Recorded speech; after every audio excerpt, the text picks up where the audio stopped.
নমস্কার, লিনাস ওয়ার্ল্ডে আপনাদের স্বাগত। অক্ষয় তৃতীয়ার দিন আমাদের সব ভক্তদের জন্য 4 ধামের দরজা ওপেন হয়ে গেছে। কিন্তু এই যে 4 ধামের কথা বলছি, এটা কিন্তু ছোট 4 ধাম। আর আমাদের বড় 4 ধাম হচ্ছে জগন্নাথ ধাম, দ্বারকা, রামেশ্বরম আর বদ্রীনাথ। আর আমি জগন্নাথ ধামের কিন্তু ভিডিও আপলোড করেছি, আর যেটুখানি পেরেছি প্রভুর দর্শন আপনাদেরকে করিয়েছি। আপনারা দেখেছেন? যদি না দেখে থাকেন অতি অবশ্যই আমি লিঙ্ক পাঠিয়ে দেবো, আপনারা অতি অবশ্যই দেখে নেবেন। আজ আমি আপনাদেরকে নিয়ে এসেছি একদম কেদারনাথের মতন, একদমই শিবের যে আকৃতি, একদম কেদারনাথের মতন, এবং মন্দিরটাও একদমই কেদারনাথের মতন। সেই কেদারনাথের মন্দির দর্শন করাতে দেখুন, মন চাঙ্গা তো দুয়ার পে গঙ্গা। তো সেই গঙ্গা ঠিক সেই রকমই একদম দমদম, মানে কলকাতার দমদমের একদম কাছে কেদারনাথ ধামে এখানে দেওয়া হয়েছে জয় শ্রী কেদার। তো কোথায় মন্দিরটা আপনাদেরকে সম্পূর্ণ জানাবো। এখানে ভোগ প্রসাদের কোনো ব্যবস্থা আছে কি না, মন্দির খোলা বন্ধের টাইমিং। এখন আমি দাঁড়িয়ে আছি মানিকতলার মোড়ে, আর এখান থেকে আমি যাব হচ্ছে 202 করে নাগেরবাজার গানি, যে কোনো বাসেই যেতে পারবো, কিন্তু 202 করে আমি যাব হচ্ছে হনুমান মন্দির। তো চলুন আপনাদের দেখিয়ে দিই। আর আপনারা যদি ট্রেনে করে শিয়ালদায় এসে নামেন, সেক্ষেত্রে শিয়ালদা স্টেশন থেকে বেরিয়ে অপোজিট রাস্তা থেকে আপনারা এই 202 নাম্বার বাসটা পেয়ে যাবেন। নাগেরবাজার হনুমান মন্দিরে এসে নামতে পারবেন। আর আপনারা যদি দমদম স্টেশন থেকে আসেন, সেক্ষেত্রে স্টেশন থেকে বেরিয়েই টোটো, অটো, বাস সবই পেয়ে যাবেন নাগেরবাজার হনুমান মন্দিরে যাবার জন্য। ভাড়া নেবে 10 টাকা। বাস আমাকে এখানে নামিয়ে দিয়েছে, তার ঠিক দেখুন হনুমান মন্দির, খুব জাগ্রত মন্দির। আর এই যে মন্দিরে এই যে রাস্তাটা দেখতে পাচ্ছেন, এই যে ক্লক টাওয়ারটা, এই রাস্তা দিয়ে আমি যাব। তো চলুন আপনাদের দেখিয়ে দিই। এখানে নেবে আপনারা ওপারে চলে যান। চলুন আমি ওপারে যাই, আবার আপনার সঙ্গে কথা। এই যে ক্লক টাওয়ারটা দেখছেন, ওর ডান দিক দিয়ে যেতে হবে, কিন্তু রাস্তা খারাপ বলে আমি টোটো করে নিচ্ছি। বন্ধু, আমি তো অত রাস্তা চিনি না, তো এখানে টোটো দাঁড়িয়ে আছে দেখুন। ভাই, এখানে টোটো কত? 30 টাকা। 30 টাকা, একদম কেদারনাথ মন্দিরের সামনে। তো আমি টোটোতে করেই যাচ্ছি, আপনাদের সম্পূর্ণ দেখাবো। আপনারা যদি হেঁটে যেতে পারেন, তখন রাস্তা ঠিক হলে আপনারা হেঁটেও চলে যেতে পারবেন, এখান থেকে 10 থেকে 12।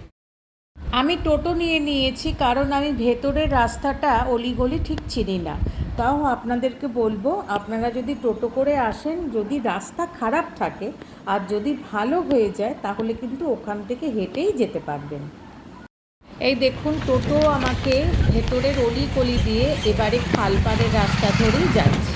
আর এই দেখুন, ডান দিকে একটা সুন্দর ফুটবল মাঠ আছে, বেশ ঘেরাঘুরা দেওয়া। আর এই লোকেশনটা হচ্ছে দমদম অজয়নগর খালপাড়। আচ্ছা, রিক্সা করে এসেছি আমি, যেহেতু ওখানে রাস্তাটা খারাপ, ভেতরের রাস্তাটা আমি চিনি না। তবে আপনারা যদি ওই ক্লক টাওয়ার দিয়ে সোজাই খালপাড় ধরে আসেন, তাহলে কিন্তু মিনিট 10 লাগবে। আর দেখুন, এইখানটায় আমাকে নামালো। এই যে একটা নেতাজির মূর্তি আছে, দেখতেই পাচ্ছেন। আর এই হয়েছে সামনেই কেদারনাথ। আচ্ছা, এ পাশ থেকে এসেই দেখুন, আপনারা প্রথমেই দেখতে পারবেন অপূর্ব সুন্দর একটা তোরণ, দেখতে পাচ্ছেন। আর এখানে মাঝখানে রয়েছে বাবা মহাদেব, মা পার্বতীর কোলে রয়েছে গণেশ আর কার্তিক। আর একদিকে রয়েছে গণেশের বিগ্রহ, আর একদিকে রয়েছে বাবা মহাদেবের বিগ্রহ। আর পুরো তোরণটা কিন্তু বাবা মহাদেব আর পার্বতীর পুরো বিগ্রহ রয়েছে। এই হয়েছে তোরণ, দেখতেই পাচ্ছেন। আর এই হয়েছে প্রবেশ পথ, দুপাশেই আছে, এখান থেকেও যাওয়া যাবে আর বাঁ দিক দিয়েও যাওয়া যাবে। চলুন ভেতরে প্রবেশ করি।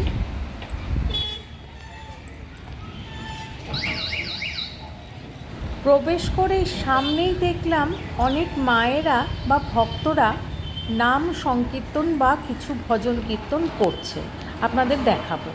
আর দেখুন বাঁদিকে এই যে সাদা বিল্ডিংটা, এটা হচ্ছে জগদ্ধাত্রী ভবন, এটা সম্বন্ধেও আপনাদের জানাবো। আর এখানে দেখুন ভোগ প্রস্তুত হচ্ছে, আর তার ঠিক পাশেই রয়েছে জয় শ্রী কেদার, অপূর্ব সুন্দর। ঢুকেই প্রথমেই দেখতে পারবেন কালো কষ্টি পাথরের নন্দী মহারাজ, দেখতে পাচ্ছেন। আর এখানে রয়েছে একটা ত্রিশূল, আর তার ঠিক সামনে এই যে এখান থেকে ঢুকবেন, ঢুকেই সামনেই রয়েছে শ্রী কেদার, দেখতে পাচ্ছেন।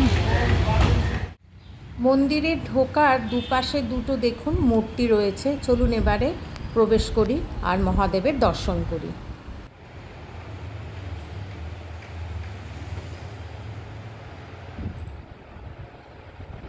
মন্দিরে প্রবেশ করেই প্রথমেই দেখতে পারবেন বিশাল বড় পেতলের ত্রিশূল, আর উঁচু পাথরের বেদির ওপর একদম কেদারনাথে যেই রকম শিবলিঙ্গ রয়েছে, এখানেও তার ঠিক অনুকরণ করে ঠিক সেরকমই শিবলিঙ্গ প্রস্তুত করা হয়েছে, দেখতে পাচ্ছেন।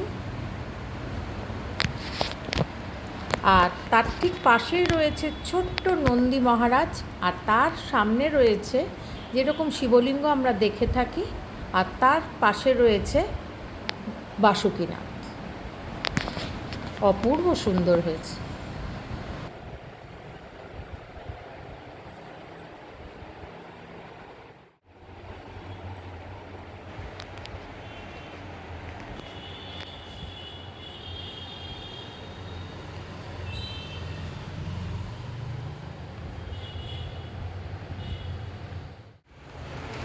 আচ্ছা, এই হয়েছে মন্দিরের প্রবেশের পথ, তার সামনেই বসে রয়েছে নন্দী মহারাজ, আপনাদের আগেই দেখালাম।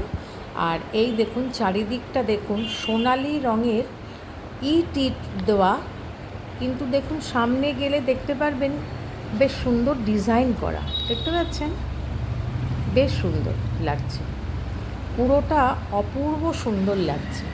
আর ওপরে অনেক স্পট লাইট দেওয়া আছে, যখন আলোগুলো জ্বলবে খুব সুন্দর লাগবে। আর ভক্তদের জন্য পাখাও দেওয়া রয়েছে। আর এই দরজাটা মনে হয় বাইরের দর্শন করে বেরোবার দরজা।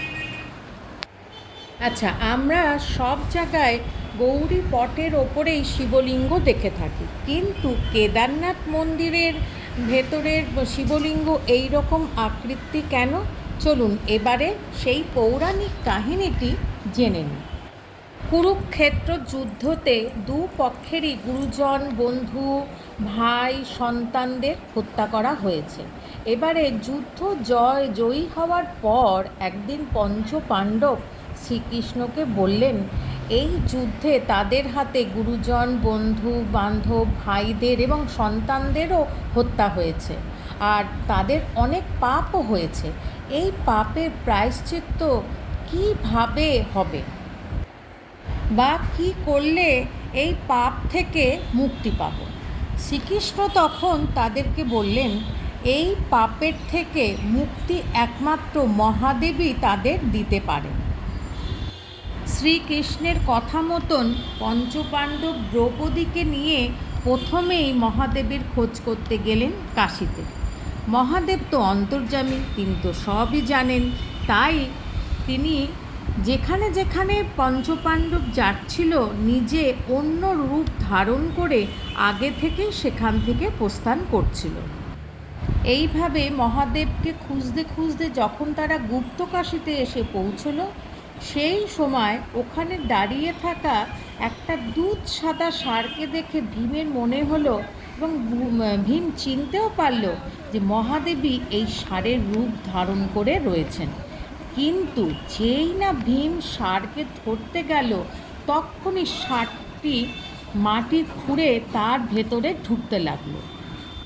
ভীম তখন তার পশ্চাৎপদ আঁকড়ে ধরে থাকেন।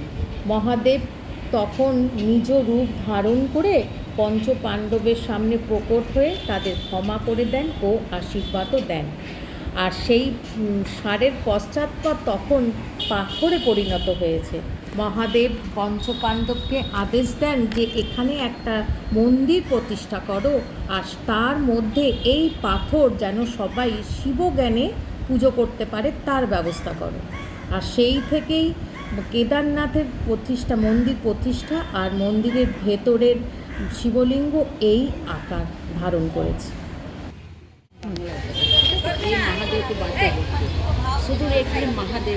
মহাদেবের শিবের বাণী चर्चा, ये शिव चर्चा, শিব চর্চা।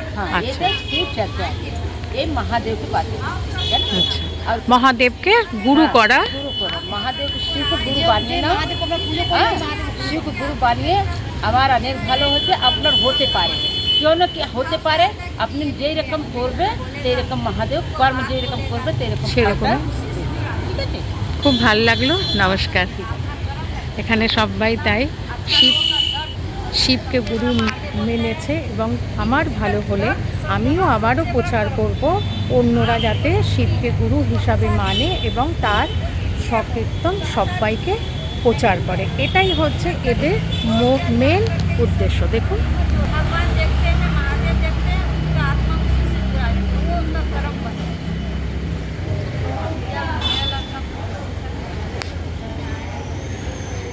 এই যে এটা দেখতে পাচ্ছেন না, এটা কিন্তু কি বলে ঘাস না, এটা হচ্ছে কার্পেট পাতা, বুঝতে পারছেন? কার্পেট পাতা এখান থেকে বেরিয়ে এই দেখুন এখানে প্রস্তুত করা হচ্ছে, ভোগের প্রস্তুত করা হচ্ছে। এখানে এই যে সব ভক্তরা বসে আছে, এরা বললো প্রত্যেক সোমবার এখানে, আজ অনেক বছর ধরে প্রত্যেক সোমবার এখানে ভোগ দেওয়া হয়, এবং বিনা পয়সায় প্রত্যেককে ভোগ দেওয়া হয় সব ভক্তদের। আর তাও আমি এদের সঙ্গে কথা বলে জেনে নিই। যখন মন্দির ছিল না, আমরা 3 বছর ধরে এটা করে আসছি। 3 বছর ধরে। হ্যাঁ, প্রত্যেক সোমবারে আমাদের ভোগ হয়, সন্ধ্যাবেলা আরতির পরে আমরা ভোগ বিতরণ করি। আচ্ছা, আর এই যে এনারা আসেন, পাড়ার মহিলারা, এনারাও বাবার নাম। আলাপ হয়েছে আমার। হ্যাঁ, এনারাও বাবার নাম। আচ্ছা আচ্ছা আচ্ছা আমরা এই বাবা নিয়েই সোমবারটা থাকি। আচ্ছা, প্রত্যেক সোমবার ভিতর দিয়ে এইটা আমরা করে থাকি। এইটা করে থাকি। হ্যাঁ, কাজের কাজ করি, অল্প করি, কিন্তু বাবার সেবায় বেশি হচ্ছে সময়টা আমরা দিই। আপনি পাশেই থাকেন নাকি? সবাই এখানকার লোক। ও, সব এখানকার লোকাল। হ্যাঁ, সবাই লোকাল ছিল। আচ্ছা, এই সাদা বিল্ডিংটা এটা বলতে পারবো না, এটা সম্বন্ধে। আচ্ছা, আর এই যে কেদার যে মন্দিরটা হয়েছে বাবার একেবারে কেদারের আদলে, এই মন্দিরটা কি আগে ছিল? না, ও আগে অন্য মন্দির ছিল। আচ্ছা, হ্যাঁ, শিব মন্দির ছিল। আচ্ছা, একটা শিব মন্দির ছিল, সেই মন্দিরটা সেটা কেদারনাথ। এটা কবে উদ্বোধন হলো? ভোদে আগে 22-এ, মানে অক্ষয় তৃতীয়ার দিন। আচ্ছা আচ্ছা আচ্ছা। আচ্ছা, মন্দিরটা কখন কখন খোলা বন্ধ টাইমিংটা যদি বলেন? ওই সকাল 6টায়, 7টায় বন্ধ, আবার 4টে, আবার ওই 9টার মধ্যে বন্ধ। 9টার মধ্যে বন্ধ হয়েছে। ধন্যবাদ। দেখতেই পাচ্ছেন এখানে সবাই ভোগ প্রস্তুত করছে, এরা সবাই। আর এই মন্দিরটা আগে একটা শিব মন্দির ছিল, সেটাকে অক্ষয় তৃতীয়ার দিনে এই কেদার শ্রী কেদার বাবার মন্দির উদ্বোধন হয়েছে। আর এখানে হচ্ছে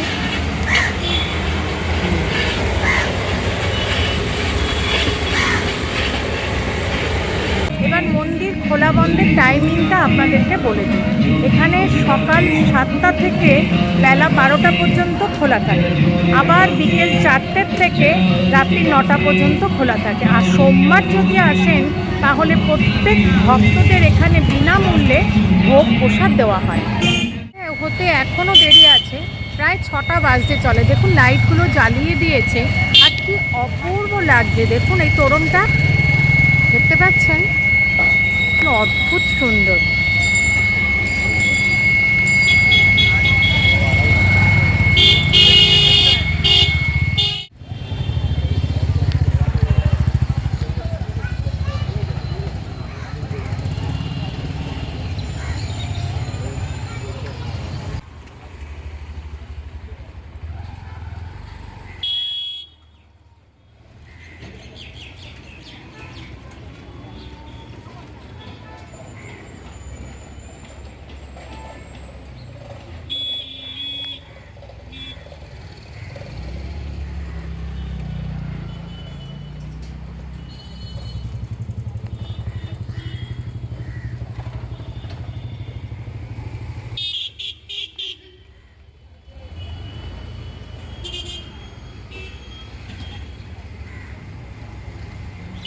বাইরের চারিদিকে মন্দিরের লাইটিংগুলো অপূর্ব সুন্দর হয়েছে, অপূর্ব। এবার চলুন মন্দিরের ভেতরে লাইটিংটা দেখিয়ে দিই। দেখুন এখান থেকেই দেখতে পাচ্ছেন স্পটলাইটগুলো, আর এই যে মন্দিরের চারিদিকে দেয়ালগুলো দেখুন, রূপলি, অপূর্ব লাগছে না?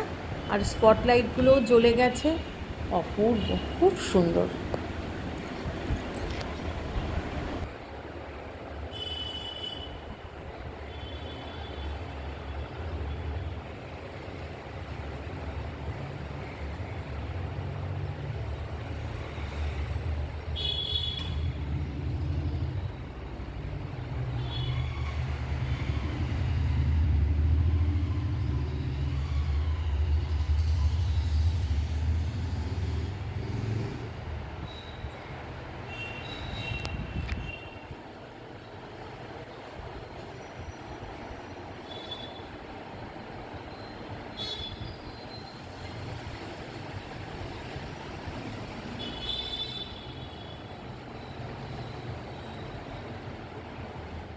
আরও একবার নমস্কার করে বাড়ির উদ্দেশ্যে রওনা হলাম একরাশ শান্তি নিয়ে। কেমন লাগলো অতি অবশ্যই আমাকে জানাবেন, লাইক, শেয়ার আর সাবস্ক্রাইব করে। Thanks for your time.